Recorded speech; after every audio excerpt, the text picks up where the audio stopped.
ये कथा प्रेमानंद जी महाराज के द्वारा सुनाई गई थी। एक संत भगवान थे जो नित्य राधा कुंड की सफाई करते, गोवर्धन की परिक्रमा करते और साथ ही साथ शास्त्रों का ज्ञान अपने शिष्यों को देते।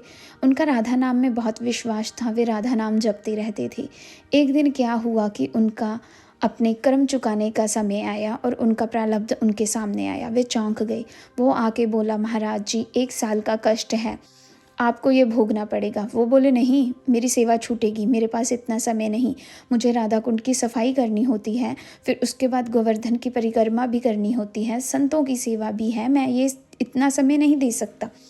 वो फिर से अपने काम में लगे, राधा नाम का जाप करने लगे। पर प्रारब्ध तो अटल है, भोगना ही पड़ता है। वह दूसरे दिन फिर आया। वो बोला, महाराज जी 6 महीनों में भुगता देंगे।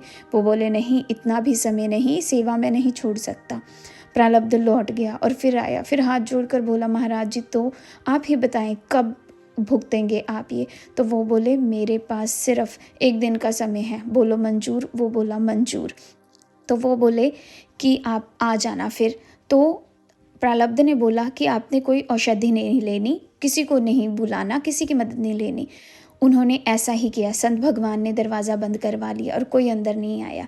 जब प्रारब्ध आया तो उनका शरीर तपने लगा। 24 घंटे इतना कष्ट, ना कोई दवा, ना कोई सहायता के लिए।